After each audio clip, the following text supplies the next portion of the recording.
Ba't naman tayo makikipagtalo, ano? Ang mahalaga, isinilang ang ating Panginoong Jesus.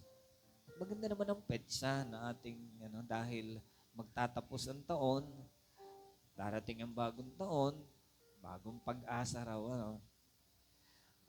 Di ba? Napakaganda na magsasara ang taon, naranasan natin ang kabutihan ng Panginoon, inaalaala natin ang pagsilang ng Panginoon, and at the same time, sasalubong natin ang bagong taon, may bagong ngiti, bagong pag-asa. Minsan, yung mga natatalo o yung mga nalulungkot, pinagmamasdan ko, nadadala ako ng inyong lungkot. Minsan, yung mga naka-experience ng, kaya ipinapaawit ko yung laging, napakabuti mo. Pakita mo nga yung first verse noon. May mali kasing word. Minsan, dama ko rin naman ng inyong kalungkutan. Pwede ba namang hindi madama yun?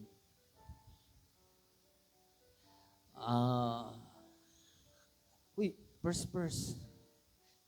Doon sa sinungalingan ng kabutihan ng Diyos. Hindi ko maunawaan. Ayan. Minsan ako'y nalulungkot. Pag nakita ko mukha ni Sel, Diyos ko, ako'y nalulungkot.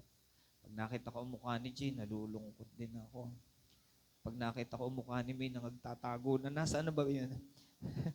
May, nasaan ka na?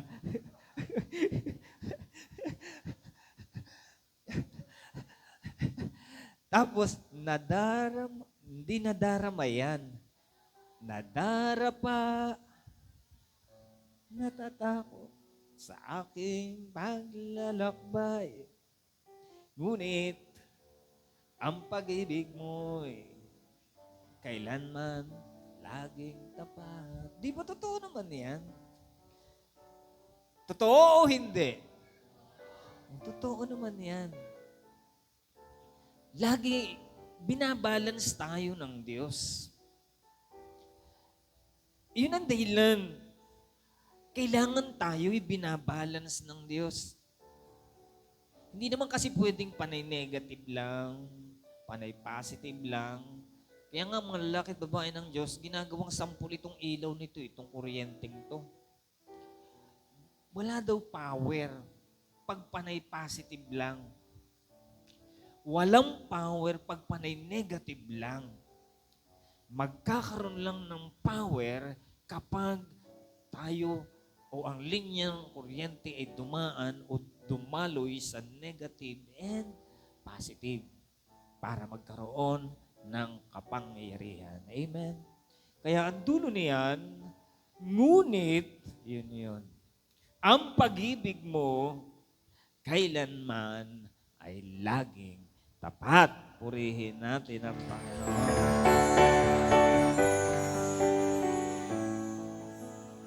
At inalaala natin, actually, nung pang isang linggo to, dahil Miyerkules yung Pasko, sa ibang mga churches, nagpamaskuhan na eh. Pero ang ginawa natin, ang totoo niyan, may pera na kami nung Pasko ngayon. Pinapapalit lang namin. Alam niyo kung saan pa kinuha yung pera ngayon? Sa Antipolo pa. Pagkatapos namin ng winning team, Lunes, walang mapalit ng matitigas eh.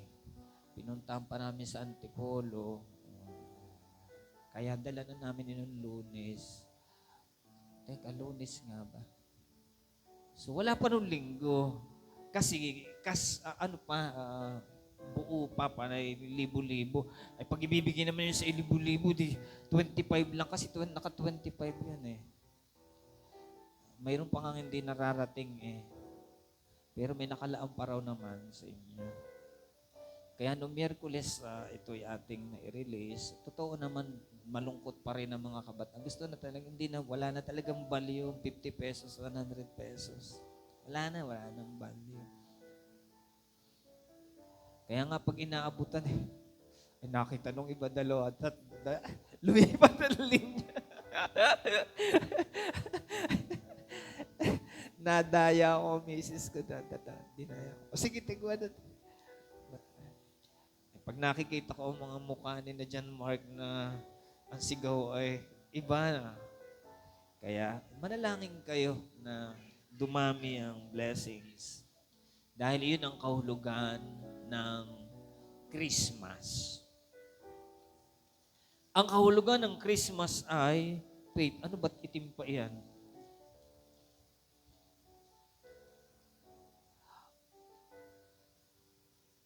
May nakalaan din akong question actually. Pero papasimulan ko ba sa question and answer? Naiwan ko ang wallet ko. Parang laking problema to. Pero may 2,000 dito sa Bible ko. Pwede naman nating ubusin yan. Question sa matatanda. Mamaya ang mga bata. 1,500 na yung ginawa mo, hindi 500 lang.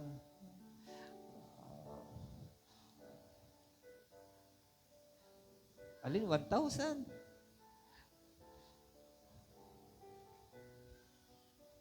Pinag-uusapan pa ko 1,000 o 500.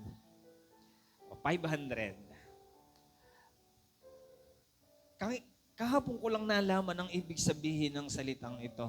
O hindi kayo kasali ha? Hindi kayo kasali. Kasi na-discuss ko sa inyo. Sa matatanda, lagi nating pinagdiriwang ang Pasko, lagi nating nakikita, may sabsaban. Ang tanong doon, ano daw ang ibig sabihin ng Belen? Oh, kaya nga 500 pesos question yan. Sige, tataas niyo muna ang kamay niyo. O Sister Maura. Mali ang sabsaban eh. Si Virgie. Ha? Virgin? Ikaw yun, Virgie. Pero ang bilin, Sister Adi, mga kapatid ko, nagtataasan ng kamay. O sige. Ilaw? Hindi ilaw sa sabsaban. Kita ninyo. Erwin, Master Teacher. Nako, ito'y isang lugar. Ito'y isang lugar. Pamilyar na lugar. Papasa ka na yata. Oh, Bethlehem, naunahan kayo ni Le. 500 pesos ang Bethlehem.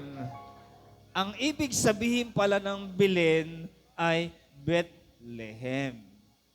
Isang maliit na syudad o isang maliit na bayan sa Jerusalem. Bethlehem. Oh. Hindi nyo naisip yun, ano?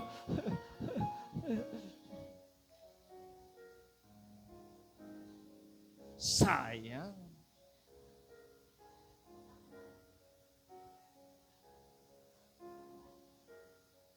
Babae ang nakakasagot. Ano pa ba ang aking itatanong? Ayan. Sa ngayon daw,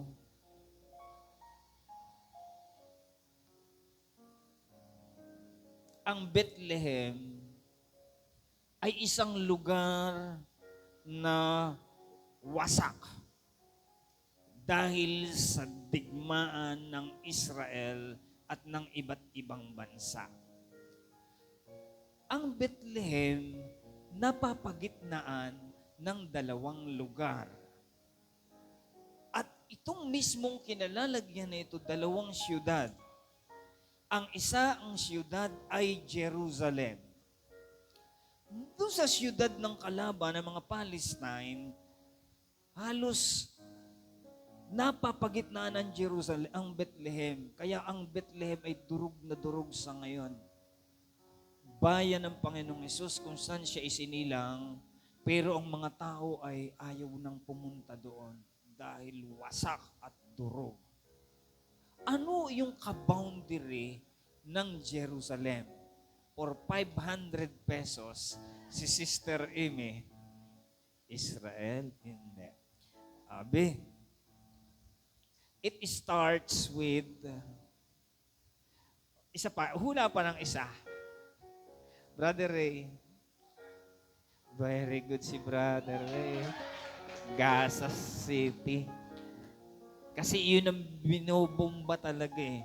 Yun yung tinatarget ng Israel. Gaza. Nadali kayo, ha?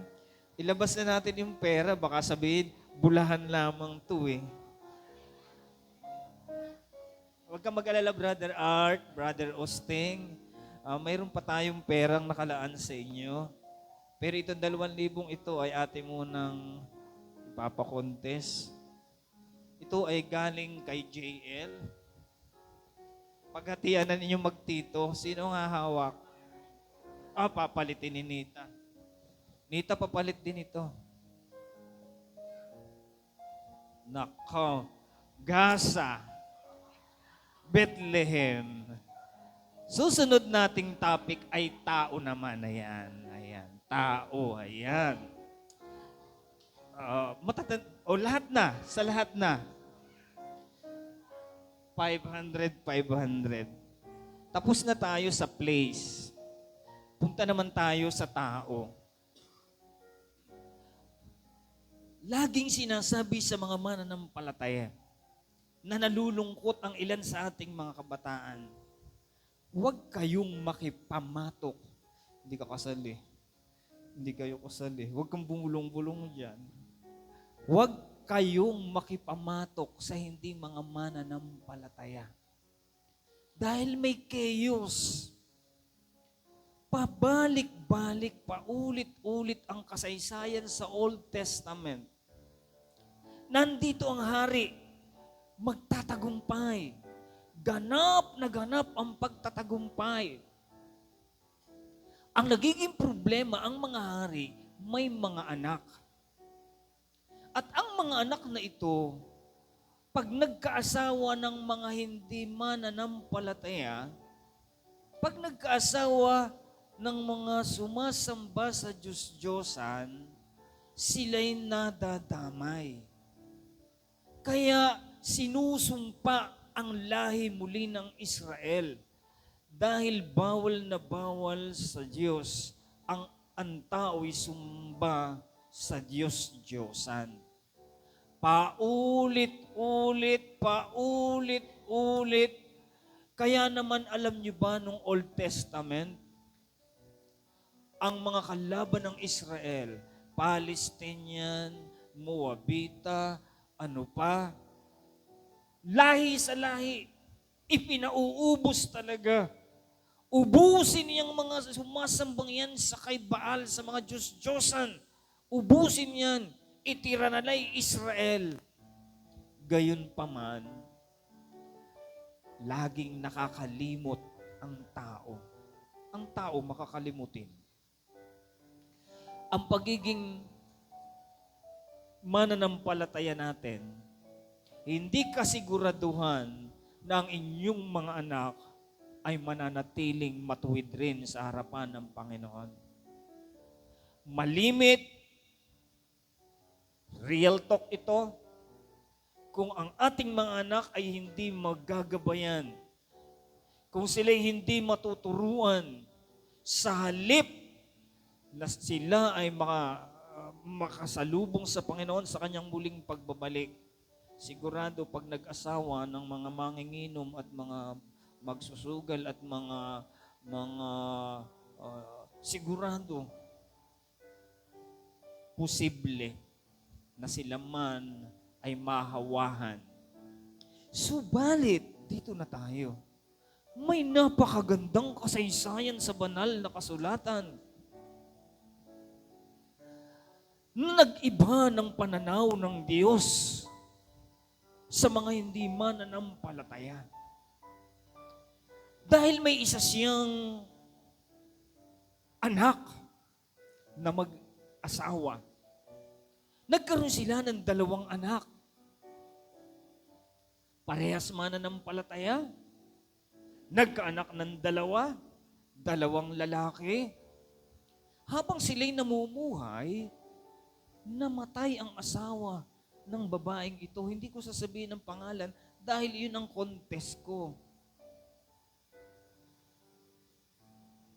Habang ang mag-asawang ito ay lumalaki ang kanyang mga anak, huwag kang bubulong dyan.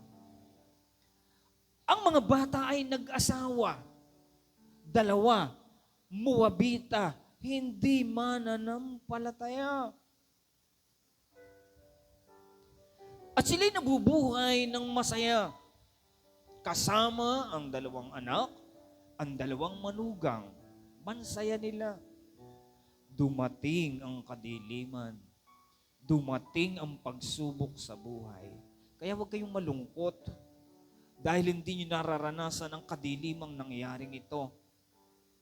Namatay ang kanyang asawa. Lord God. After a month, after a year, namatay ang kanyang dalawang anak na lalaki. Imagine na natira na lang biyanang babae at dalawang manugang. Unang tanong, ano ang pangalan ng biyanan? For 500 peso question. Yung kasama ko kagabi, hindi kayo kasali, huwag kayong bubulong. Ano ang pangalan ng biyanang ito? Alam ninyo, tinatawag siya sa kanyang pangalan. Alam niyo ang sabi ng babaeng ito? Mahalaga to dahil ang Panginoong Yesus ay nanggaling sa lahing ito. Alam niyo ang sabi ng babae, huwag niyo na akong tawagin sa aking pangalan. Tawagin niyo na lang akong Mara dahil ako'y dumaan sa kapait-paitan ng aking buhay. Ako ang pinakamalungkot na tao dahil namatay na ang aking asawa, namatay pa ang aking dalawang anak, at ngayon ang aking kinakasama ay dalawang hindi mananampalataya. Sino pa ang bubuhay sa akin? Dalawang Dracula ang aking makakasama. Huwag kayong magsalita dyan. Bawal na bawal kayo. Sino? Babae. Nagsisimula sa N. Wak. Isa. Very good. Si Noemi. Woo! Woo! Dahil dyan, 500 pesos.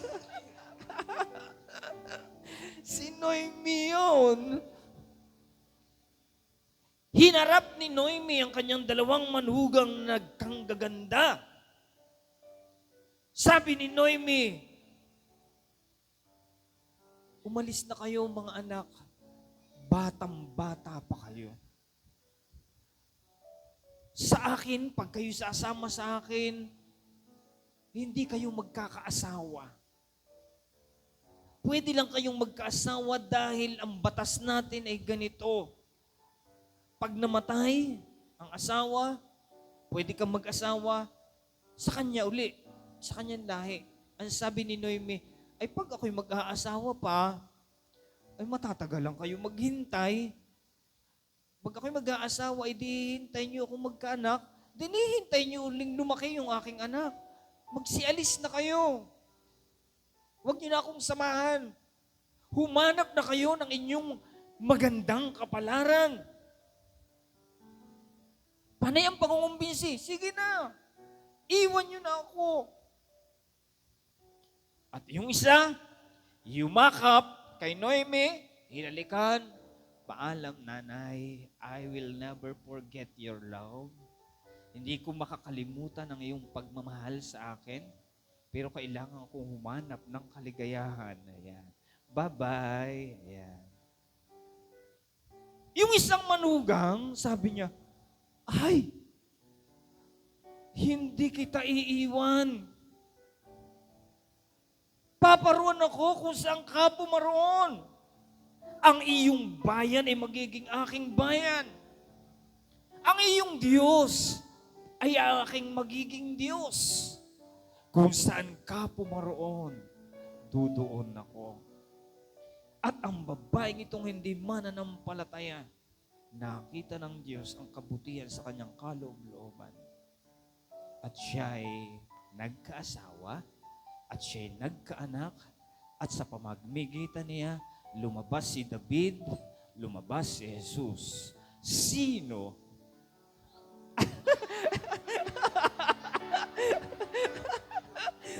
Sa pag-aapuran. Sa pag-aapuran, Sabay taas ang kamay, sabay bigay ng pangalan. Anyway, choir natin siya. Kaya kanya ang 500 pesos. Ayan. So, yung iba, tayo lang ay dito, patungkol pa rin ito sa true meaning of Christmas. Kaya ang katotohanan nito, ang Panginoong Yesus, sa pamamagitan niya, hindi na siya mabilis humatol sa tao. Kahit anong relihiyon ninyo, kahit hindi kayo mananampalataya, ang Diyos tumitingin sa puso. Diba? Kaya sabi ko sa aking mga anak, siguraduhin nyo lang na ang inyong magiging asawa ay may tawag ang Diyos at gagamitin ng Diyos. Katulad ng Kuya Romnick ninyo, di ba? O hindi naman tumananampalataya, ay naging asawa ni Rio, and who knows, baka ang kanilang anak ay maging pastoran Jerby. Sino nakakaalam? Sinong nakakaalam ng plano ng layunin ng Diyos? Sinong makakaalam na si Ruth? Alam nyo kaya napag-usapan namin si Ruth? Natapat dun sa pagbabasa namin gabi-gabi ng banal na kasulatan. Actually, hindi pa namin siya babasahin Dahil yung hukom, isang chapter na yung aming babasahin. Sabi ng misis ko, ay, ituloy natin sa Ruth kasi 4 chapters lang yon. At nang mabasa namin si Ruth, nabuksan ang aming mga mata. At si Ruth palang taga-Ginoong Sanay ay kinasal kahapon. At ang kasaysayan ni Ruth ay katulad ng kasaysayan ni Ruth. Dahil si Ruth nagkaanak sa pagkadalaga. At siya'y nakasumpong ng pabor ng Diyos. At ngayon ay siya ay pinasaya ng Panginoon at kinasal siya kahapon. Kaya na pag-usapan namin, alam niyo ba ang kasaysayan ni Ruth? Ganito, ganito, ganito, ganito. Isang kasaysayang masasabi nating pinaburan siya ng Diyos. Na ang message sa 2024 ay pabor ng Panginoon. Purihin natin ang Panginoon. Hallelujah. Amen. Hi, Jesus. Napakabuti ng Diyos. Kayo ba'y nalulungkot pa? Himigin nga ninyo, minsan ako'y... Tugtugan mo nga, Rio. Hahanapin ko lang ang aking PowerPoint presentation.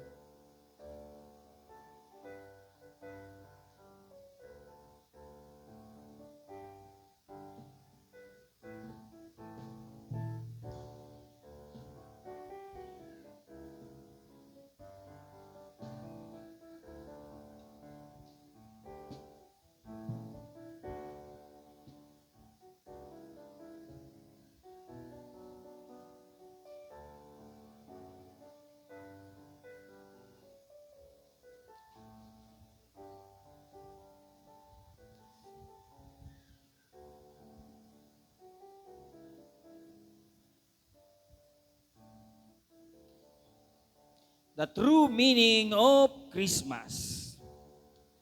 Sa Mateo chapter 1 verse 18, ang pagkapanganak nga kay Hesus Kristo ay ganito. Nang si Maria na kanyang ina ay mag-aasawa kay Jose bago sila magsama, ay nasumpungang siya ay nagdadalang tao sa pamamagitan ng Espiritu Santo. At si Jose na kanyang asawa, sa verse 19, palibasa lalaking matuwid, at ayaw na ihayag sa madla ang kanyang kapurihan, ay nagpasyang hiwalayan siya ng lihim. Datapot samantalang pinag-iisip niya ito, narito ang isang anghel ng Panginoon ay napakita sa kanya sa panaginip at nagsabi, Jose, anak ni David, huwag kang mangamba sa pagtanggap kay Maria na iyong asawa, sapagkat ang kanyang dinadalang tao ay sa Espiritu Santo.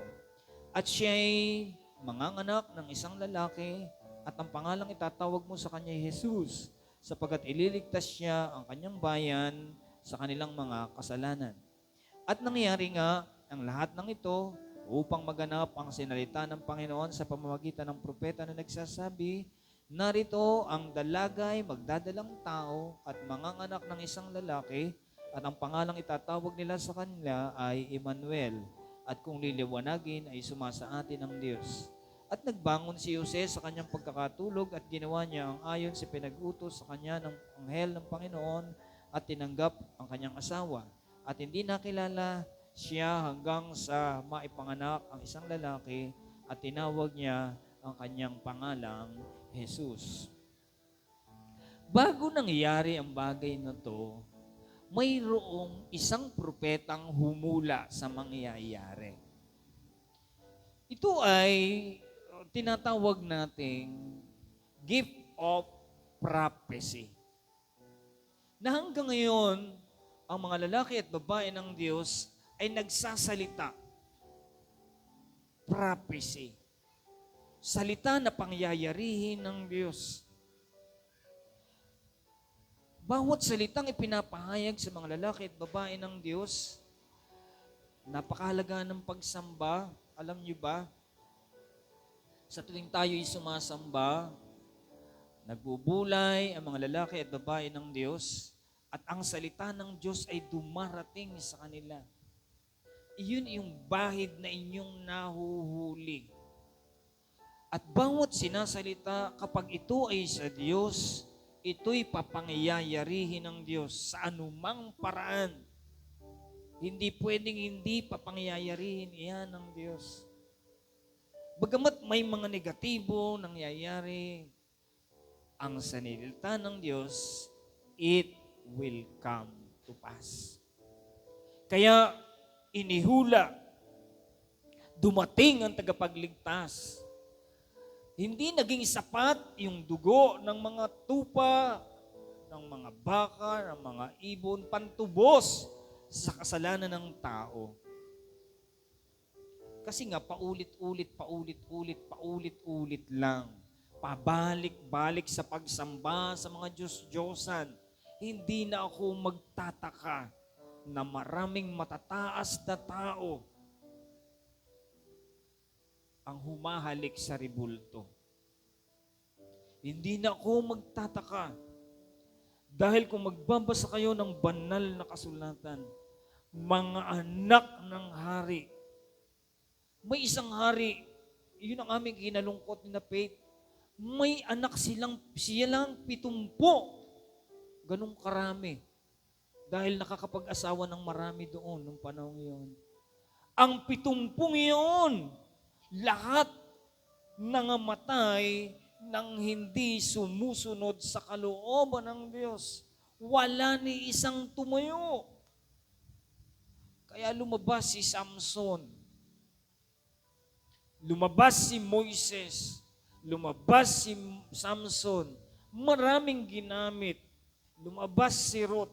At ang kahuli-huliyang lumabas ay ang tunay na bida, ang magliligtas ng sangkatauhan at wala nang susunod pang hero liban sa kanya at walang iba kundi ang superhero ng mga mananampalataya, walang iba kundi ang ating Panginoong Heso Kristo. Purihin natin ang Diyos. Kaya wag na kayong magtaka na matataas na tao at matataas na uri ng lipunan ay nag-aabot ng bimpo at ipinapahid at nakapagpapagaling daw. Dahil hindi ka na talaga dapat magtaka. Dahil subalit ang mabuting bagay na daladala ng mensahe ng ating Panginoong Hesukristo, hindi na ngayon ubusan ng lahi. Hindi na ngayon ubusan ng lahi. Kahit hindi mananampalataya, pag nagbalik loob sa Panginoon, ang lahing iyan ay tatawagin ng Diyos, hihirangin ng Diyos, pagkakalooban ng pabor ng Diyos, ang sino mang sa Kanya'y sumampalataya, hindi siya mapapahamak kundi magkakaroon siya ng buhay na walang hanggan. Purihin natin ang Panginoon. Kaya ang mensahe ngayong Kapaskuhan, nalulungkot nga yung mga taga-Gaza dahil binobomba sila, pinapatay silang lahat eh. At marami pala doon ng mga tao na hindi naman mga ganong uri ng tao. Sabihin na natin, dito kasi mga Abu Sayyaf, mga mga ganong tao, ay nakakahabag ang kanilang kalalagayan. Hindi naman lahat mga aswang ang mga tao doon. Pero binobomba ng binobomba ng binobomba. Bakit? Kasi nasusulat. Magkakaroon ng digmaan. Bansa laban sa bansa. Bayan laban sa bayan. Magpuputukan ng mga bulkan. Magyayanigan ng daigdig, lilindol.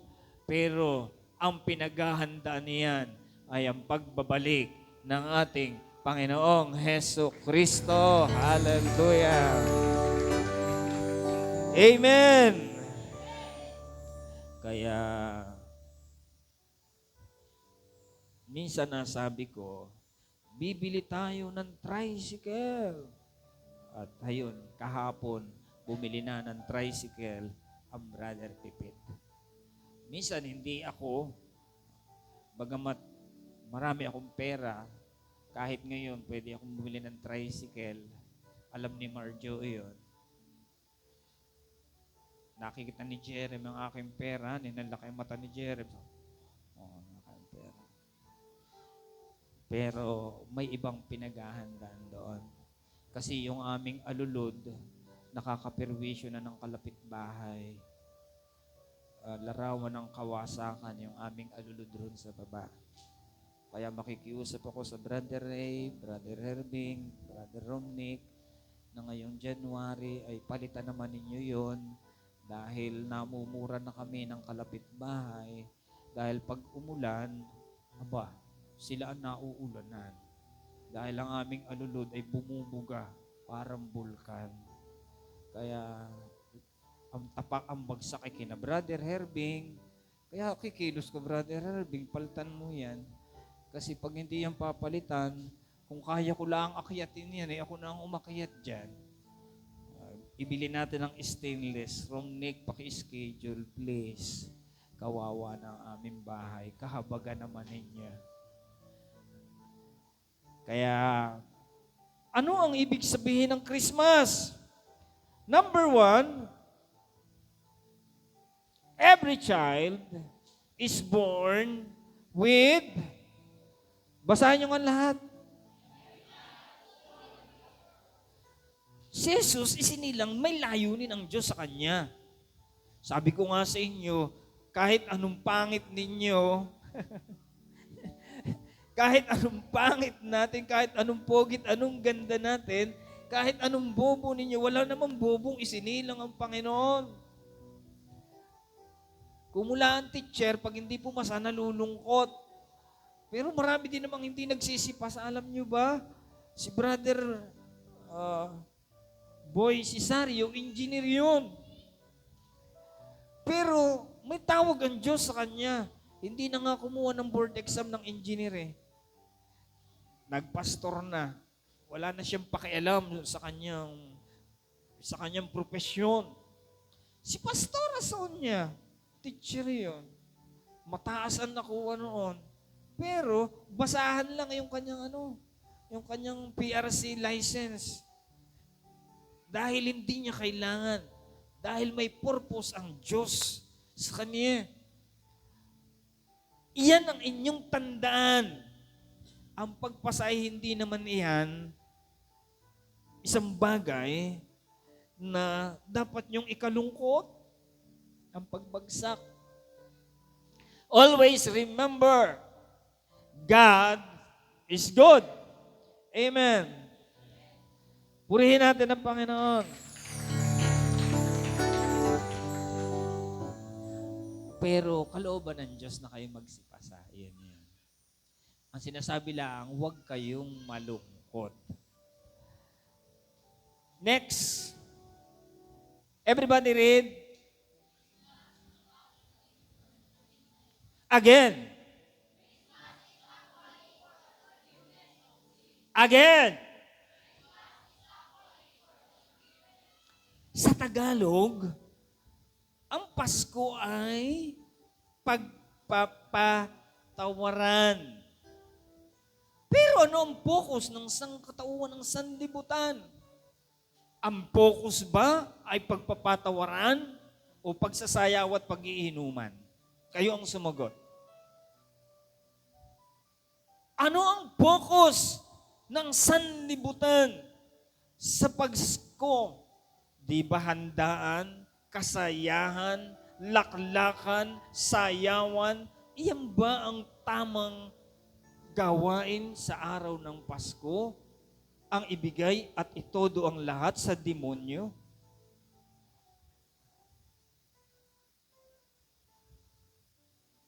But Christmas, for all of you brothers and sisters, ito ang araw, real talk tayo. Yung tunay na nangyayari, tunay na dapat mangyari. Ang Pasko, kinakailangan ito ay ma-focus sa pagpapatawaran. Amen? Kung may kasalanan kang nagawa sa iyong kapatid, makita mo siya dito sa church, yakapin mo, patawad. Tapos susundan pa, di bale. Ano ba yung ginagawa? Pag January, may resolution ako sa aking buhay. Hindi na kita gagawa ng kasama. Magbabago na ako. Patawad. Alam niyo ba na sa pagpapatawad ninyo, pagpapatawaran ninyo, binubuksan ninyo ang pintuan, ang durungawan ng langit upang ang pagpapala ay masaganang dumating sa iyo at sa iyong sambayan? Ang hindi paghingi ng tawad, ang hindi pagpapatawad, nagsasara ito ng pintuan sa langit upang ang kanyang biyaya at pagpapala ay hindi ninyo maranasan. Ginagamit ito ni Satanas, isang avenue, isang tool, isang pagkakataon para ang mga regalong kaloob ng Diyos sa atin ay hindi natin maranasan.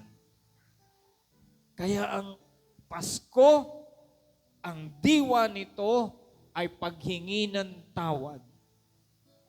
Alam niyo, sabi ni Sara Duterte, nung Vice President, hindi ako magpapatawad sa ginawa sa akin ni Tambaluslos. Pero, nung Pasko, ang sabi niya, ang Pasko ay pagpapatawaran. Tayo ay matutong magpatawad. Yang mga galit, laging galit, pumapangit. Tingnan niyo yung kalapit. Pag yay pumapangit, isa lang ang ibig sabihin niyan. Hindi siya nagpapatawad at lagi siyang galit.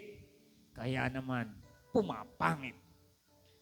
O, tingnan niyo yung mga kalapit. Pumopogi ba? Amen? Gumaganda ba? Dahil ang diwa ng Pasko ay suma sa inyo. Pagpapatawaran. Purihin natin ang Panginoon. Oh, glory to God. Kalimutan na yung sinasabing, magpapantay ang aking pa. Hindi kita mapapatawad. Aba, Diyos ko po. Hindi iyan kalooban ng Diyos. Nakalapit ko nga siya sa church, hindi ko nga pinapansin. Ipinagmamalaki pa. Hindi ko siyang iningitian. Nagkakamayan, hindi ko siya kinamayan. Ang buhay ng Kristiyano ay nagmamahal. Ay, hindi nga ako sa kanya humarap. Sa kabila ako humarap.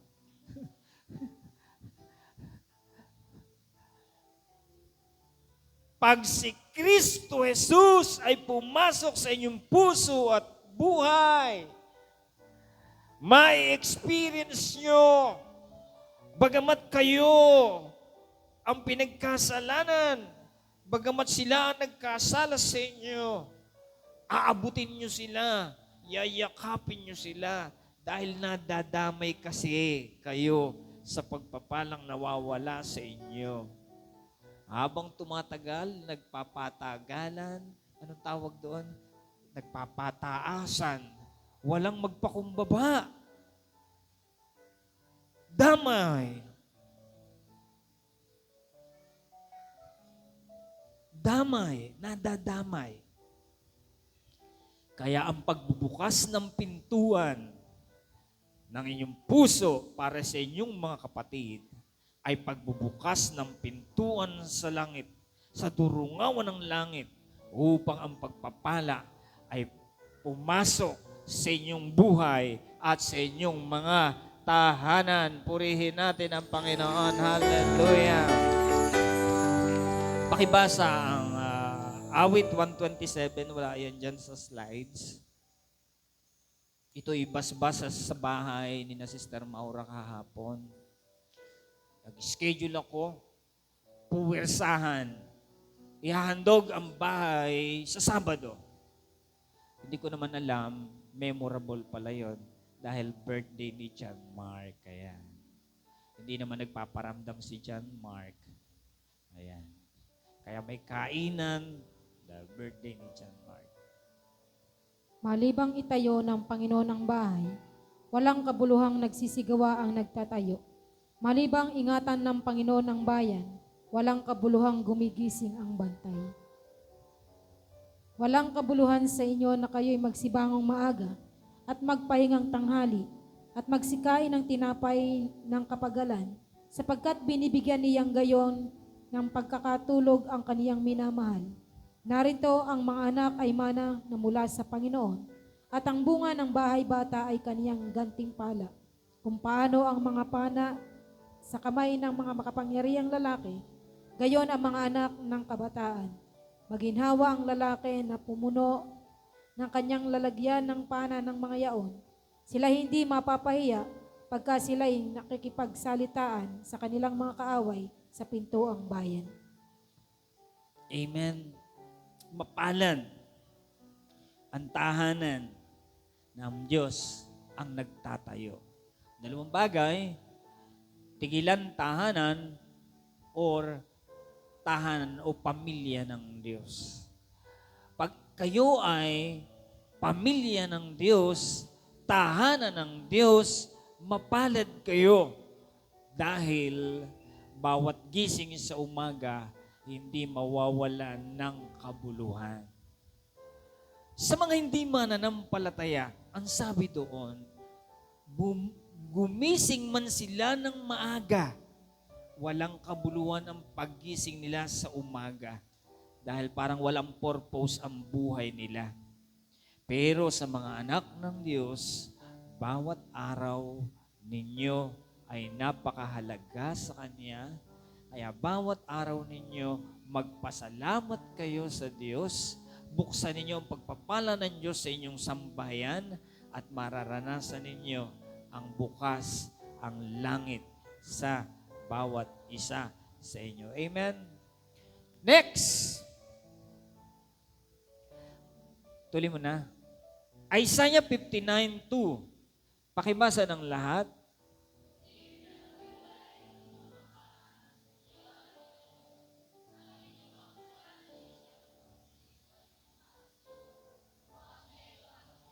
Kasi mga kapatid, ito ay isang katotohanan, ang ating kasalanan, iyon yung nagkukubli ng mukha ng Diyos sa inyo. Naglilip ng Holy Spirit. Alam niyo yung una nating awit, napakabuti, napakaganda ng ating pagsamba.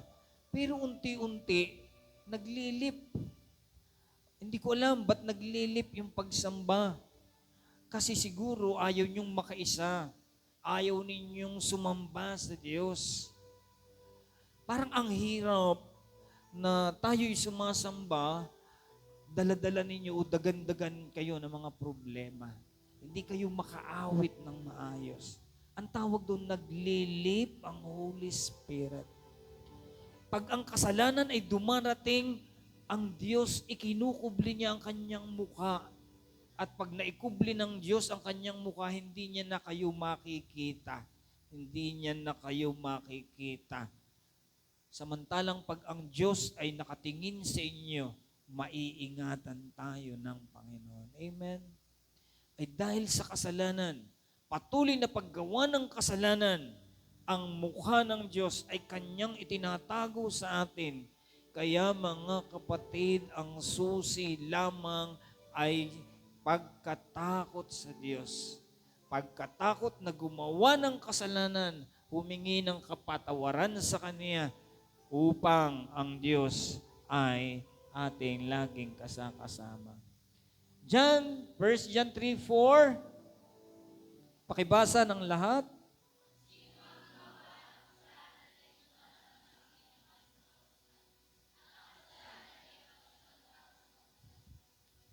Hindi naman tayo kailangan maging banal na banal. Ang pinupuntos lang dito ay lagi tayong tatawag sa Diyos. Ang sino mang gumagawa ng kasalanan ay sumasalangsang din naman sa kautusan.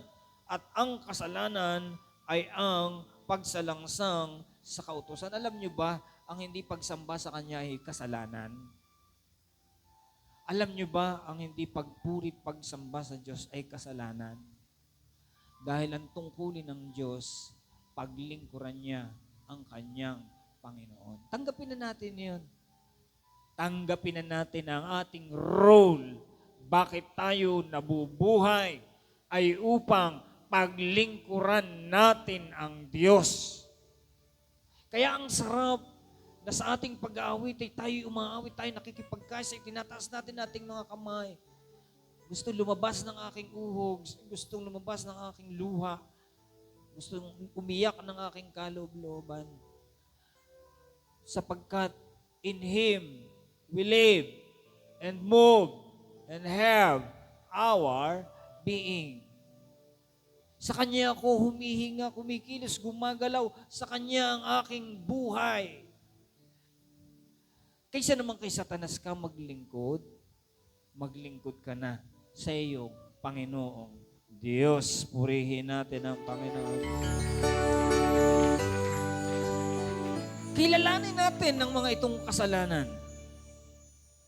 Kaya alam niyo ba, nag-uulat ang mga pastors, ang mga anak ng Diyos. Sinasabi nila, sa buong taon, lahat ng aking mga anak, ni minsan sa araw ng Sabat, ay hindi naagaw ng kaaway. Nag-uulat sila. Sinasabi niya, salamat Panginoon, dahil wala akong matandaan sa buhay ko at sa buhay ng aking mga anak na sila ay nakuha ng kaaway. Kilalanin natin. 1 John 5:17. Lahat ng kalikuan ay kasalanan at may kasalanang hindi ikamamatay. Ayan. May mga simpleng kasalanan lang na nakakagawa ka ay hindi naman ikamamatay na inyong physical na katawan, hindi naman ikamamatay ng inyong kaluluwa, hindi. Ibig lang sabihin, kilalanin natin at magbalik loob tayo sa Diyos. Amen. Santiago 4:17, sa nakakaalam nga ng paggawa ng mabuti at hindi ginagawa, ito'y isang kasalanan. Yung pa, alam nyo ng masama, ginagawa nyo pa. Ay so, kasalanan na yun. Kailangan iyan ay ihingi ng tawad sa Panginoon dahil sinasadya ninyo ang Diyos. Katulad ng lumapit si Satanas sa Panginoon. Magpatihulog ka. Nasusulat sa awit 91, sapagkat siya'y magsusugo ng kanyang mga anghel. Ay alam mo na nga na si Satanas na nag-uutos, gagawin mo pa. Nasusulat din naman, sabi ng Panginoon, siya lamang ang iyong sasambahin. sa Kanya ka lamang maglilingkod. Amen. Romans chapter 3 verse 23, ito ang sinasabi, sapagkat ang lahat ay nangagkasala nga at hindi nakaabot sa kaluwalhatian ng Diyos. Tanong, may banal ba rito? May perpekto ba dito? Wala. Lahat nagkasala. Lahat tayo nakagawa ng kasalanan. Salamat na lamang at ang dugo ng Panginoong Hesus, lagi niya tayong nililinis. Kaya naman tayo ay nagiging banal din. Amen? So kahit ako, nagkasala rin ako, ang dami ko rin kasalanan. Ang isang mabuting bagay nga, ang Panginoong Hesus ay isinilang para sa kapatawaran ng lahat ng iyong mga kasalanan. Purihin natin ang Panginoon. Kahit nakapatay ng maraming tao, maraming mga bilanggo nagiging born again. Kahit ng rape ng maraming babae, basta nagbalik loob sa Panginoon, alam naman ninyo yung ginawa, di ba? Di ba may nahuli sa pangangalunya niya doon? Binuhat. Ang sabi sa Panginoong Jesus, eto! Huling-huli namin ito sa pangangalunya niya. Eto, hubot-hubad pa. Anong gagawin mo? Anong nasusulat tungkol dito? Alam niyo ba, nasusulat kasi babatuhin yung babaeng yun hanggang sa mamatay. Kaya hindi alam ng Panginoong Jesus, siya'y tumungo. At siya ay nagsalita. Sabi niya, lahat ng walang kasalanan, siyang unang bumato sa kanya. Bago siya tumingala, pag tingala niya, wala nang kahit isa. Dahil lahat nagkasala. Walang humatol sa babae. Dahil ang ibig sabihin, ang Diyos ay pag-ibig. At anumang uri ang kasalanan na iyong ginawa, kayang-kaya ikaw patawarin ng Panginoon. Hallelujah! Kaya mahirap humatol. Mahirap humatol. Pag nakikita nyo yung kapitbahay, mura ng mura, disko ng disko, mahirap humatol. Baka mamaya maging born again, Baka mamaya maging mayaman at maging boss ninyo. Ay, napakahirap humatol. Kaya sabi ng Panginoon, huwag kayong humatol. Sapagkat sa inyong ihahatol, doon din naman kayo hahatulan. Kaya ang tanging nating magagawa ay magpakaligaya tayo sa Panginoon. Ang 1 John chapter 1 verse 9, ito yung susi. Basahin ng lahat.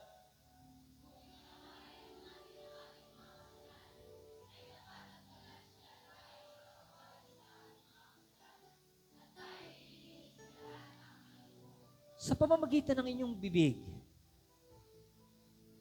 gamitin ninyo ang inyong bibig. Humingi ng tawad sa lahat ng kasalanan. At ang Diyos, siya'y tapat, siya'y banal, na tayo'y kanyang patatawarin sa lahat ng ating mga kasalanan at tayo'y kanyang lilinisin sa lahat ng kalikuan. Amen. Alam niyo ba, pag umawi kayo ng pagpurit, pagsamba, nagiging banal na kayo? Dahil ang mga titik na inyong inaawit ay mga titik na nagpapahayag na iniibig niyo ang Panginoon, na iniiwan niyo ang lahat ng inyong mga kasalanan. Alam niyo ba? Kaya bago kayo lumabas, banal na banal kayo. Bago kayo lumabas sa church, dahil kayo umaawit. Alam niyo, umaawit lang kayo, naluluha kayo eh. May mga pag-awit na pagsamba, parang kung hindi kayo magpapahid ng luha, nalinis na ang inyong kaloob-looban. Pag naranasan nyo yan, sasabihin nyo, totoo pala. Kahit bansayan ng awit, napagkabuti mo, aba lumuluha ka. Kahit kurutin mo ang sarili mo, hindi mo maampat ang pagluha. Dahil ang luwang iyan, nililinis ng Diyos ang inyong kaloob-looban. Nililinis ng Diyos ang inyong budhi at mararamdaman nyo kayo ay parang linis na linis ng dugo ng Panginoong Heso Kristo. Hallelujah. Kaya bawat awit natin, nakukuha ko yung mensahe dahil inilalagay ko ang aking sarili sa loob ng awit na yun. Iyon ang tinatawag nating pagsamba, pagpapasalamat. Ipinamumuhay natin bawat titik, bawat letra. Sinasabi natin, ito'y pagpapahayag ng aking mga kasalanan. Ito'y pagpapahayag ng aking pag-ibig at pagmamahal. Ito'y pagpapahayag ng pagsamba, pagdakila sa Diyos na kataas-taasan. Purihin natin ang Panginoon. John 8:34. Basahin ang lahat.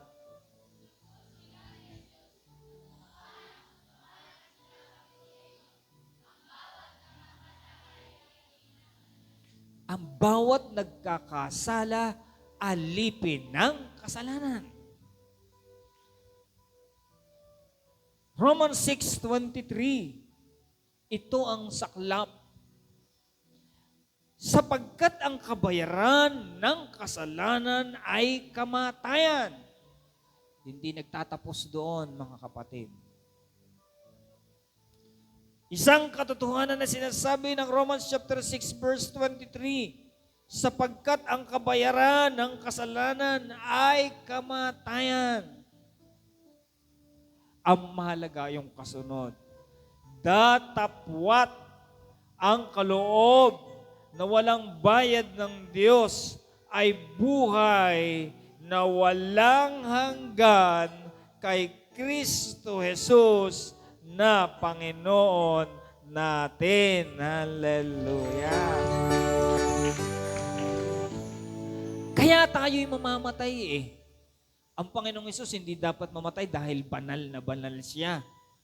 Pero siya'y namatay, hindi dahil sa kanyang kasalanan, kundi dahil sa ating kasalanan.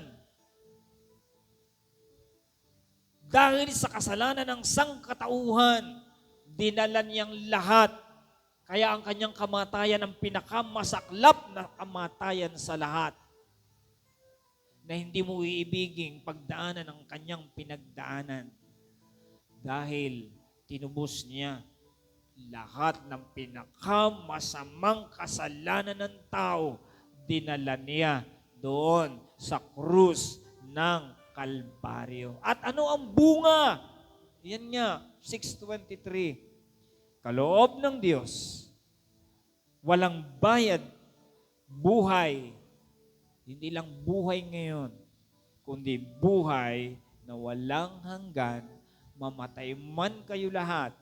Kung kayo sumampalataya kay Kristo, mabubuhay kayo sa kanyang muling pagbabalik at tayo ay magsasama-sama na pupurihin, luluwalatin ng Diyos magpakailanman. Purihin natin ang Panginoon.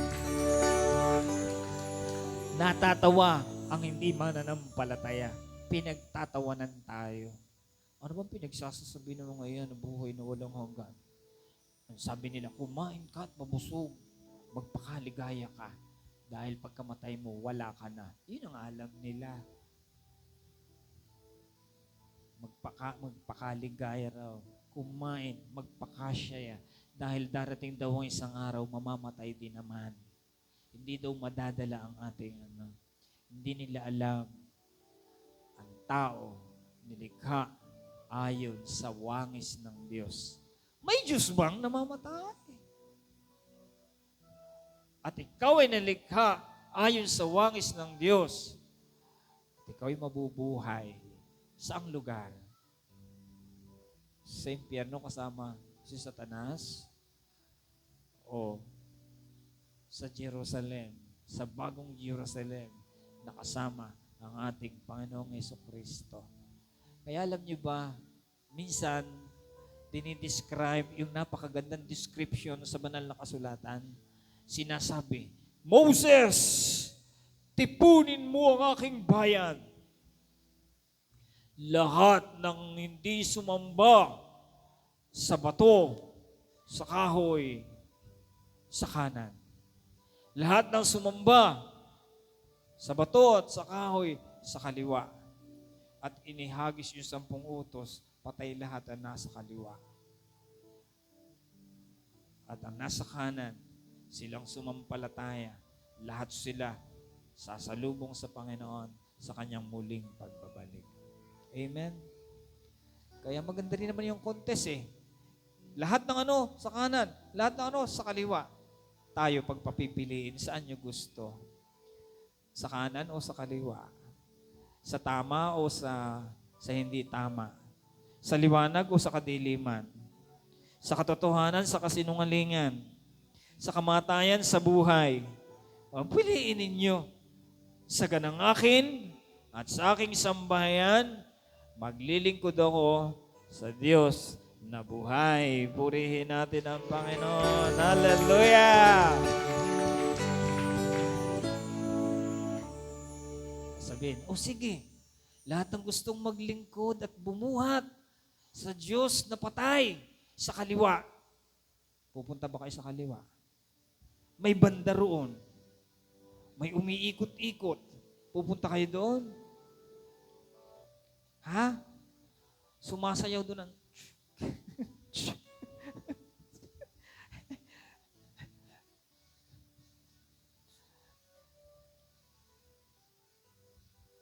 You must understand that Jesus was born to take away the sins of the world. Amen. Dapat mong maintindihan, dapat mong maunawaan ang dahilan bakit si Jesus ay isinilang. Siya ang kordero ng Diyos na nag-aalis ng kasalanan ng sanlibutan. Amen. 1 John chapter 3 verse 8, pakibasa ng lahat.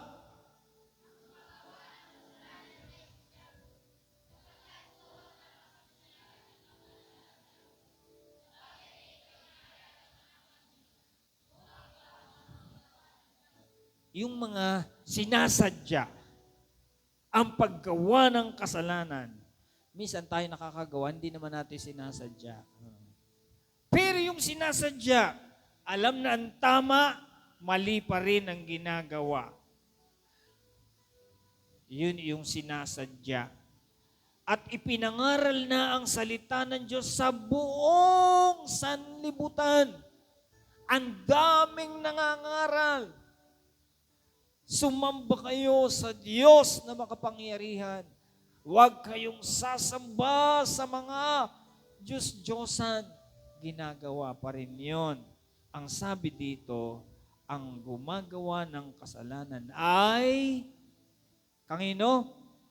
Sa dyablo. Sapagkat buhat pa ng pasimula ay nagkakasala ang dyablo. Sa bagay na ito'y nahayag ang anak ng Diyos upang iwasak ang mga gawa ng dyablo. John 1:29, pakibasa ng lahat.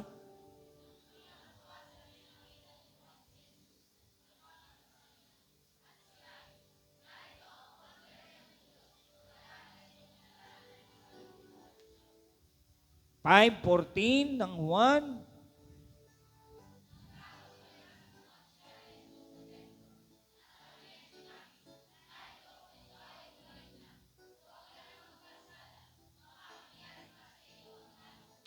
Okay.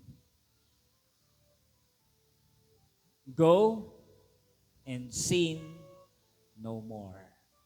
Sabi mo sa iyong kalapit, go and sin no more. 1:8-11, at sinabi niya, wala sino man Panginoon. At sinabi ni Jesus, ako man ay hindi rin hahatol sa iyo. Humayo ka ng iyong lakad. Mula ngayon, huwag ka nang magkasala. Ito yung sinasabi ko sa inyo, yung babae na nahuli sa pangangalo niya live.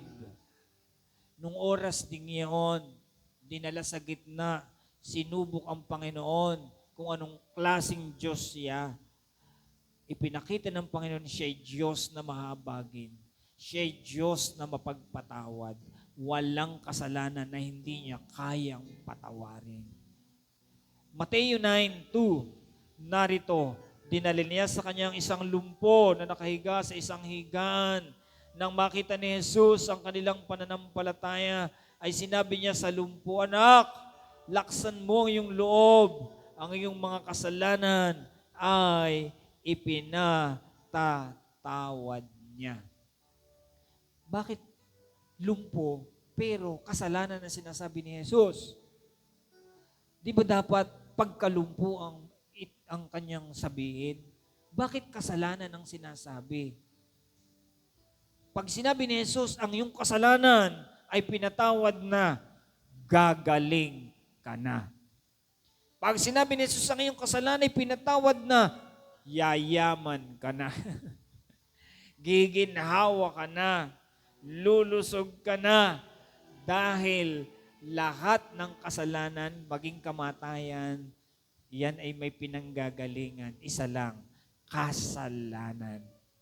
Na pag nawala ang kasalanan, alam nyo na ang mangyayari. Bukas ang langit sa iyo at sa iyong sambahayan. Purihin natin ang Panginoon. Kaya lagi niyang binibigyan ng pansin, laksan mo ang iyong loob, anak ko. Ang iyong mga kasalanan ay ipinatatawad na ang ibig sabihin, tatanggapin mo na ang kagalingan. Mateo 9:3, at narito ang ilan sa mga eskriba ay nagsabi sa kanyang sarili, ang taong ito'y namumusong dahil nagpapatawad nga ng kasalanan. Mateo 9:4, at pagkaunawa ni Jesus ng kanilang mga kaisipan ay sinabi, bakit nang-iisip kayo ng masama ng inyong mga puso? Mateo 9:5, basahin ng lahat.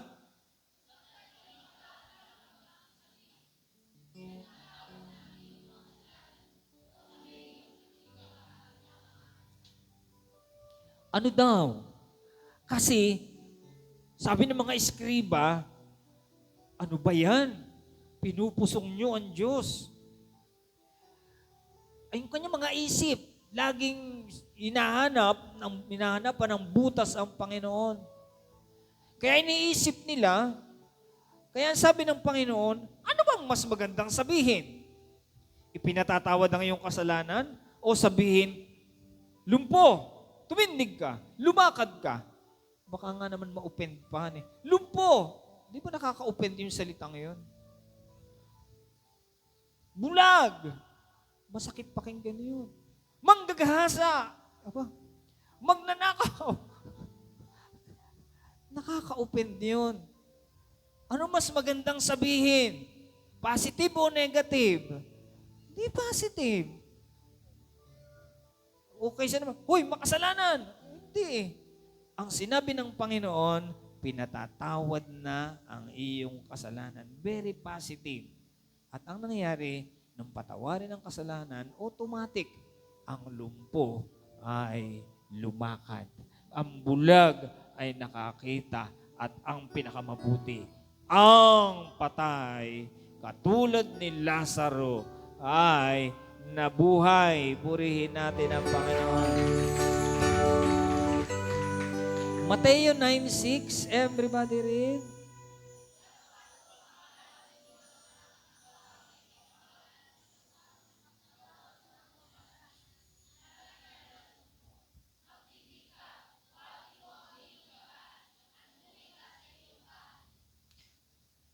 Sino na nakapangumpisal dito sa pare? Taas ang kamay. Matapos kayong mangumpisal, anong sinabi ng pare? Brother Ray, nung mangumpisal ka kay Father Budson, anong sinabi sa ni Father Budson? Wala kang matandaan. Isa ikaw, anong sinabi? Okay. So, tama yun. Manalangin ka ng 10 Aba, Ginoong Maria, 10 Ama namin. Tinuruan ka pa ng paulit-ulit na pananalangin. Ayan sabi ng Panginoon ay, huwag kayong mananalangin ng paulit-ulit katulad ng mga hintil. Ay tinuruan ka pa ng paulit-ulit na pananalangin. Maganda yung pagkasabi sa kanya, pinatatawad ang iyong kasalanan. Tama yun. And sin no more. Huwag ka nang magkasala pa. Alam niyo bakit hindi sinasabi ng mga pare yun? Kasi sa kanilang kaisipan, ang kanilang alam, Ama lamang ang pwedeng magpatawad. Sila ay hindi, ang tao ay hindi pwedeng magpatawad ng kasalanan. Mayroon silang ganong konsepto. Mayroon silang ganong katuruan. Kaya sa Katoliko, may nakainom na ba ng alak? Sa Katoliko, may nakakita na ba kayong pinainom ng alak? Sa kasal. Oo, sa kasal. Pero sa pagsamba, mayroon ba? Mayroon ba? May inom ba ng alak sa kasal? Sino ba kinasal sa Katoliko dito? Nagtatanong yung dalawa nila. Mayroon ba? Pero sa pagsamba, wala na eh. Sila lang eh. Kasi nga, mayroon kasi silang katuruan na ganon. Na iyon ay katuruang itinatama sa atin. Ay, ano ba yan? Lucas chapter 7, verse 37. Everybody read.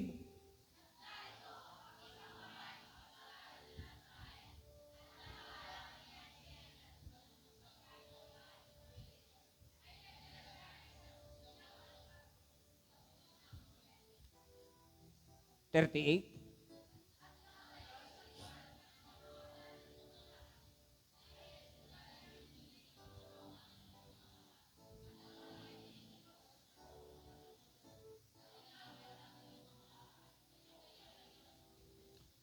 Ito yung isang babaeng mababa. Isang babaeng si Maria Magdalena. Na nang makita niya ang ating Panginoong Hesus, siya'y yumakap sa kanyang paa at lumuluha. Iyak siya ng iyak. Iyak siya ng iyak. Nang makita ng mga Pariseo at ng mga saserdote, sabi niya, ay, hostes! Iniibig niya ang hostes. Negative ang pagkuha ng mga Pariseo at ng mga saserdote. Hindi naman dapat bawal namang makipag-usap sa mga ganang uri ng babae. Bakit siya tuwan-tuwa ng si Maria ay nakayakap sa kanyang paa at tumutulo ang kanyang luha. At hindi pa nasapat doon. Binahiran pa siya o yung pinakamamahaling pabango ay ibinuhos niya sa ating Panginoong Hesus. At ang sabi ng mga tao, sayang naman, sana ipinagbili na lamang at yung pinagbilang 1,000,000 ay ibinigay nila sa mga mahihirap. Tingnan niyo ang kaisipan ng mga Pariseo at saserdote. Sayang naman yung 1,000,000.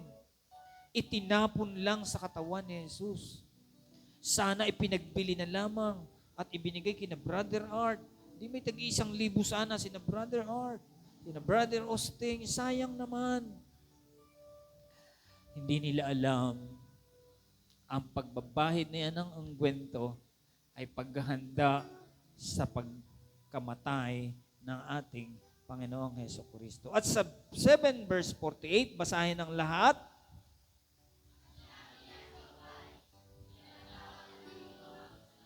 Tingnan mo, layo ng sinabi ng Panginoong Hesus.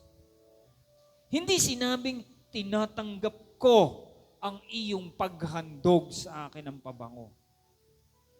Hindi niya sinasabing, inatanggap ko ang inyong regalo. Salamat. Tinatanggap ko ang iyong pagsamba. Salamat. Ang sinabi ng Panginoong Hesus, maliwanag. Babae, ipinatatawad ang iyong mga kasalanan. Ibig sabihin, pag pinatawad ang kasalanan natin ng Panginoong Hesus, ibig sabihin, ikaw ay isa ng bagong nilalang. Lahat ng bagay ay pawang nagsilipas na. Narito, ikaw ay pawang bago. Hallelujah! Forgiveness of sins. Some people will attack your result. If they cannot explain it, they will attack your result. Yun nga, inaatake. Sayang daw. Sayang daw. Maraming nga atake sa inyo pag kayo nagbigay ng mga kaloob sa Diyos. Sayang naman, nagbibigay ka ng isang ikasampung bahagi dyan. Sayang, sana ay yumamang ka ng mayamang mayaman. Sayang naman. Some people will attack your result. If they cannot explain it, they will attack your result. Mateo 1:18, ang pagkapanganak nga kay Hesus Kristo ay ganito. Ba't napunta tayo dito? What God is doing in your life is bigger than the promise any man has for you. Everybody read.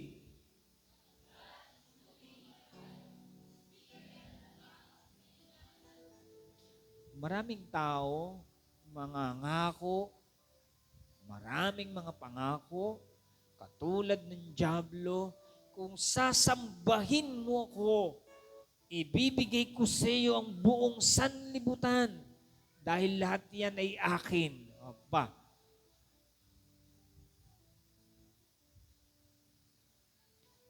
Kukunin kita, magtatrabaho ka, Sabado at Linggo.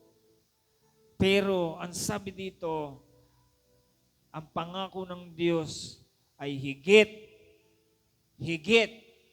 kaysa pangako na maibibigay sa inyo ng sanlibutan. Ang brother boy, ayaw na nag-a-abroad yung ano. Kasi siyempre, pag nag-abroad, nakahiwalay ka sa iyong asawa, nakahiwalay ka sa iyong mga anak, higit sa lahat, nakahiwalay ka sa iyong Diyos. Kawikaan chapter 10, verse 22, everybody read.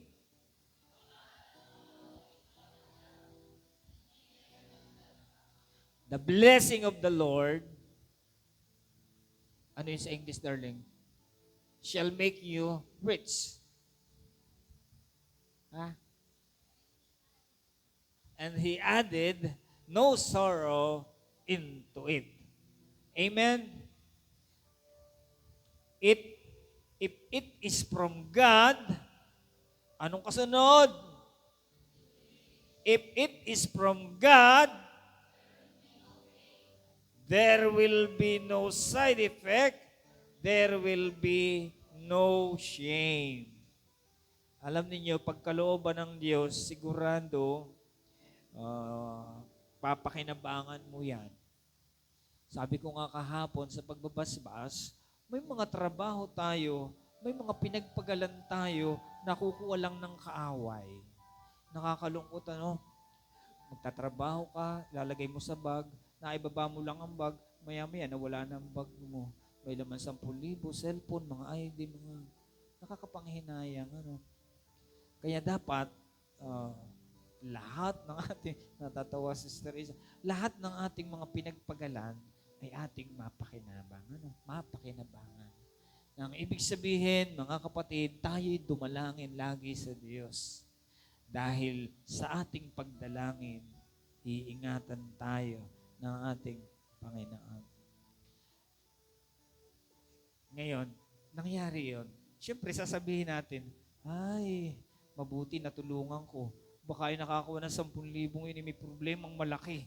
Ay, salamat sa Diyos at nagamit ako ng Panginoon. Kukunin na lang positive. Dahil sabi nga, walang bagay na nangyayari sa ating mga buhay, nasa ikalulungkot natin, sa ikasasama natin.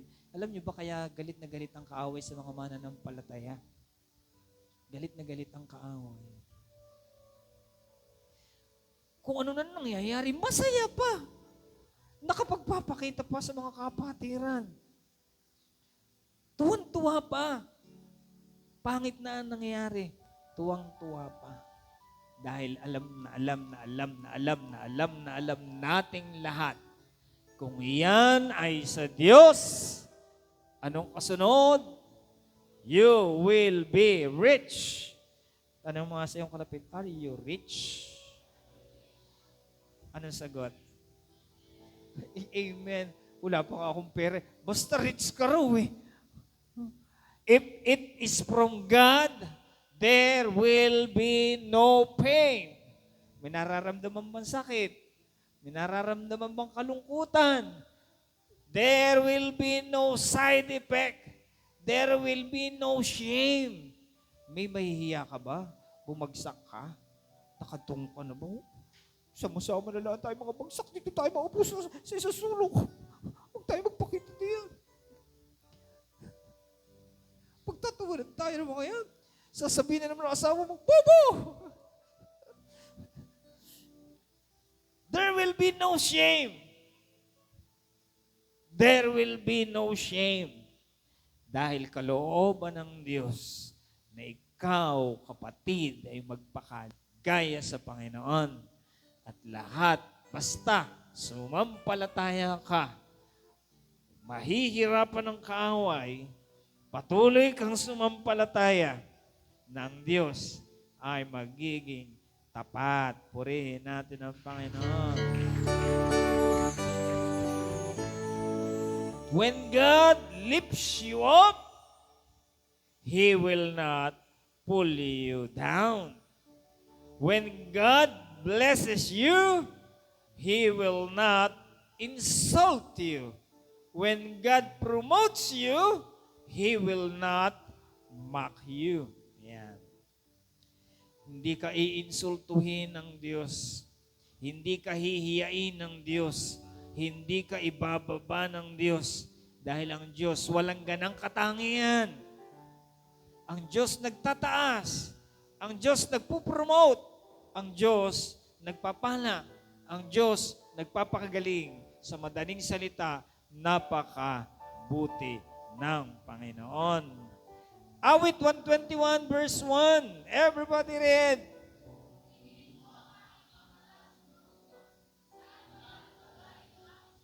Sagot sa verse 2.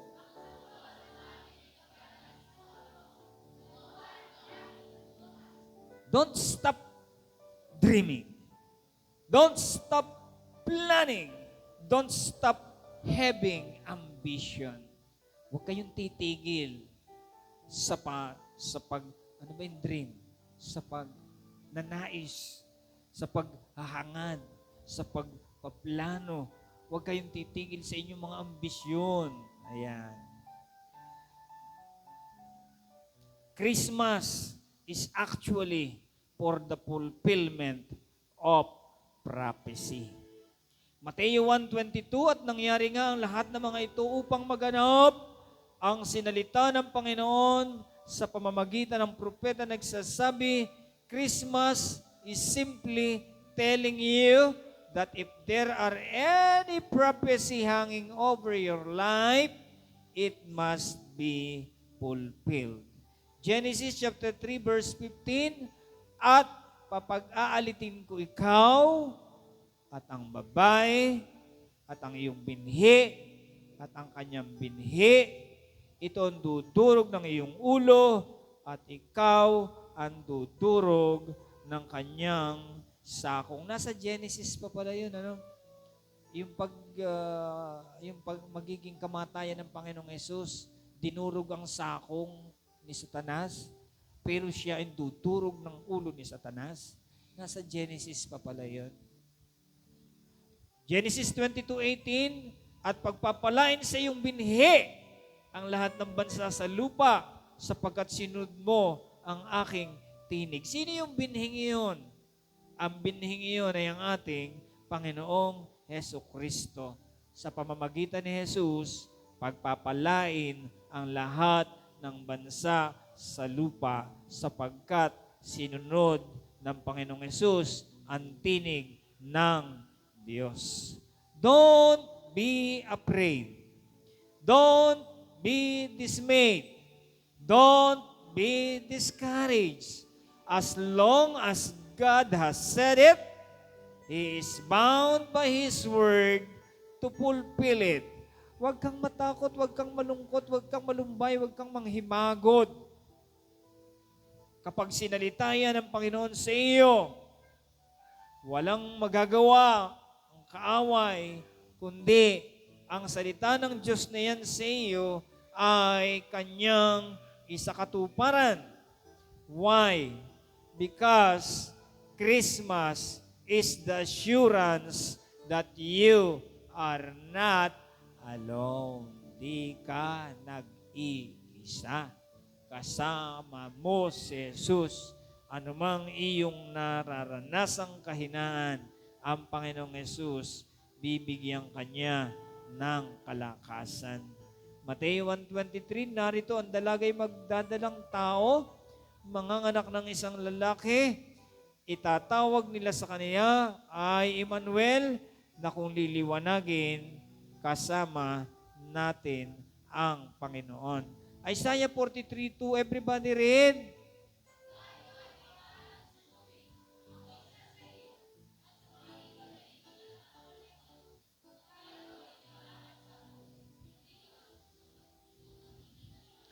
Oy, huwag niyo susubukin ng Panginoon, ha?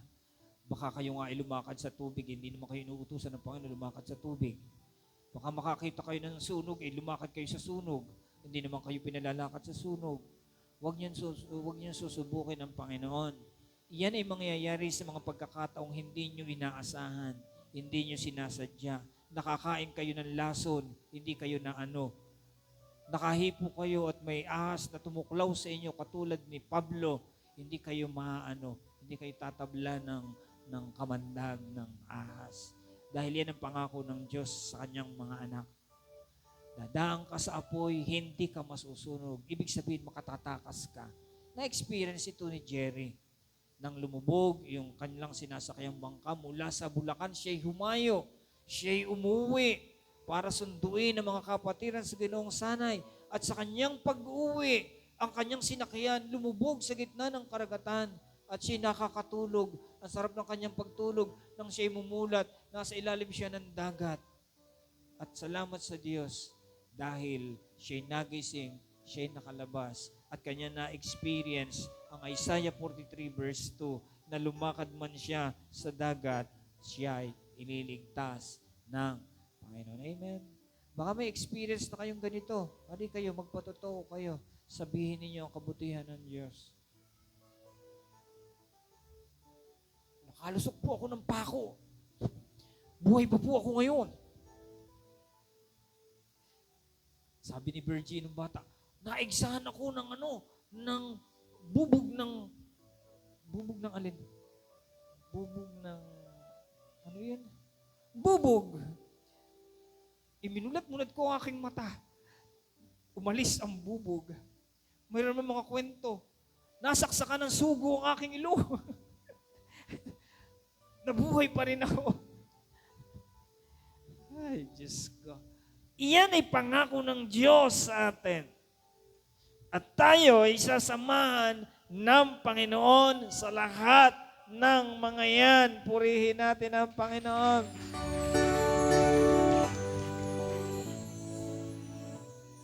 Maaga pa kahapon, nagme-message na ako. Sabi ko, Sister Maura, kasya ba tayo dyan? Umuulan kasi. Sabi ni Sister Maura, kasya tayo dito. Kasi kakaunti pa. Dahil umuulan, maghahandog, nag-schedule ng paghahandog ng bahay. Tapos, wala namang ginawa yung ulang, kundi umulan ng umulan. Sabi ko pa naman, assign tayo sa Assign tayo sa spaghetti at fried chicken. Gabi pa lamang, kalapit na namin si Monroe. Sabi ng asawa ko, Paano tayo mamimili? Nariyan si Monro. Maiiwanan ba nating mag-isa si Monro? Dahil sila ay pumunta sa bahay ni Naglen. Ako, pwede naman, mayroong ano dyan. May nagigising na kami. Palakas naman ang ulan. Ginising ko si David at si Faith. Mabili kayo. May assignment tayo. Umuulan. May aso ba sa daan? Laging ganyan ang panakot eh. Basta may gawain ng Panginoon, minsan, tinatakot. Kaya pag nakikipagbaka tayo, lagi, ang takot ay dumarating eh. Sinusubok tayo ng Panginoon kung makalalampas kayo sa takot na yan. Kaya nung ako'y mag-post nung nakaraang last crusade, dahil si Marvin ay nakalaya na at nadama na siya na siya ay isang normal na tao na, at pinapakiramdaman ko kung siya maglalagay, hindi ko siya pinilit. Maya nung malapit na nung gabi na naglagay na, Marvin, lovely, pati yung kanyang anak, nakasama na, sabi ko, Panginoon kong Diyos, samahan mo naman ang batang ito. Gabi, hindi ko alam kung saan sasakay, kung anong gagawin. Lalo na nung nagmamarcha. Ako'y nasa tabi, hindi ako sumasama sa marcha. Pero nakita ko si Marvin, nagmamarcha. Aba, pag napatid inakin ito, igsa ito, ano? Ay, alam niyo, nagpalakas ang loob sa kanya. Nakita niya, ay, hindi pala ako nag-iisa. Dalawa pala kaming may bakal ang paa. Lumakas sa kanya loob. Marcha siya. Marcha. Tanggal ang takot. Alis ang aso sa daan. Tanggal ang ulan. At magsimula kaming maglumakad. Ang schedule namin 9. Lumakad kami ng 9:30. Nawala na yung ulan. Pumawi na ang ulan. Kaya nag-aawitan kami meron sa labas dahil napuno ang bahay ni na Sister Maura. Dahil inanyaya ko si Kenya family. Little accomplishments. Greater accomplishment. Great accomplishment. Dapat nating ipagpasalamat sa Panginoon para lagi tayong pagpapalain ng Panginoon. Hindi ako kailan lamang nakapagtayo ko ng mansyon o malaking tahanan tsaka ka lang magpapasalamat sa Panginoon. Hindi ganon. Kahit tricycle lang, magpasalamat ka sa Panginoon. Ano mang accomplishment, ipagpasalamat mo sa Diyos. At ang Diyos matutuwa. Pagpapalain kang patuloy. Patuloy kang pagpapalain dahil sasabihin ng Panginoon, oh, mabuting katiwala na pagtiwalaan ka sa maliit na bagay, pamamahalain kita sa mas malalaking bagay. Na pagkatiwalaan kita ng 10,000, nag-tithes ka, bibigyan kita ng 100,000. Nag-tithes ka pa rin. Bibigyan kita ng 1,000,000. Sino nakatanggap na rito ng 1,000,000? Wala pa ba? Si Sister Maura lang ba? Napagkatiwalaan sa 1,000,000. Bibigyan pa kita ng 10,000,000, 20,000,000, 30,000,000 dahil ikaw ay tapat na alipin. Amen? Kaya magtapat ka sa Diyos. Sabi mo sa iyong kapatid, ikaw ay maging mabuting katiwala.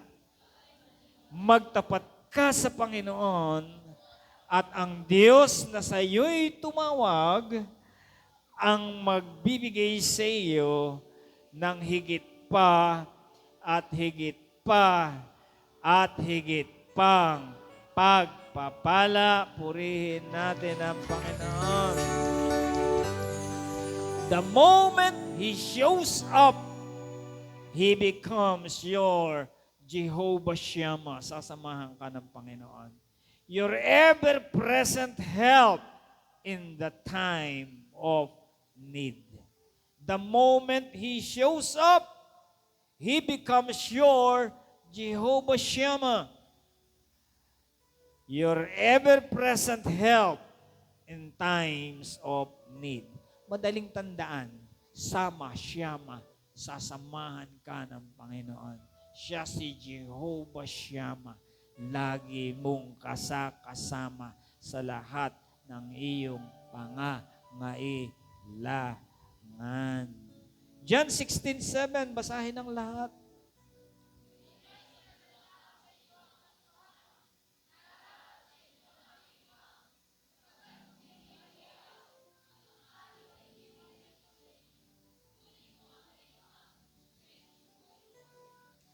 Huwag kayong malungkot kung ang Panginoong Hesus ay umakyat. Tandaan natin, naghahanda siya ng mga lugar na ating kalalagyan. Iniwan niya ang kanyang banal na Espiritu Santo upang ang kanyang banal na Espiritu Santo siyang sumama sa atin sa lahat ng pagkakataon. 16:22 ng Juan, at kayo nga sa ngayon ay may kalumbayan. Ayan. Sino pang nalulumbay diyan? Piling nyo, nag-iisa kayo. Ngunit muli ko kayong makikita at magagalak ang inyong puso at walang makapag-aalis sa inyo ng inyong kagalakan. Christmas is for the fulfillment of prophecy. Everything that has been taken from your life,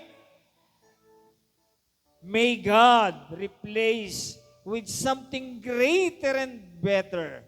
If you lost your house, may you receive a bigger one.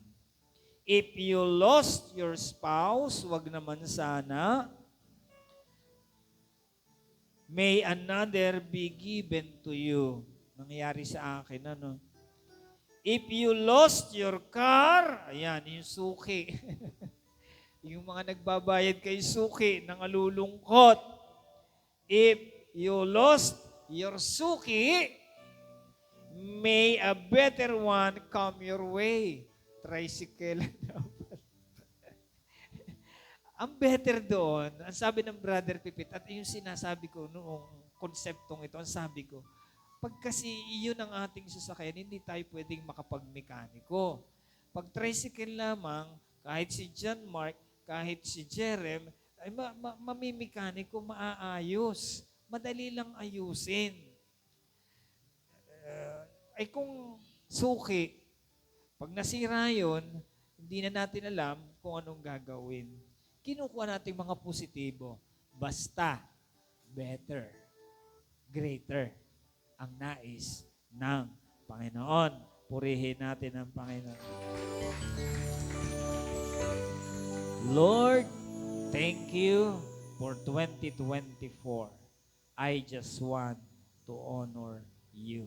One of the greatest encounters you can have is on a Christmas day because it has a spiritual essence. Amen. Ang diwa ng Pasko, ang kahulugan ng Pasko, si Kristo. Ano ang ginawa ng sanlibutan? Ginawang X, si Kristo. Ang Christmas X, Mas. Inikesan si Jesus. Kayo, iikesan nyo ba si Jesus? Hindi. Ang mga mananampalataya, ang pinakamahalagang essence, diwa ng Pasko, walang iba kung hindi si Kristo. At si Kristo lang ang iyong sasambahin sa iyong buhay. Sapagkat si Kristo ang magpapatawad ng lahat ng ating mga kasalanan. Hallelujah! Everybody stand up.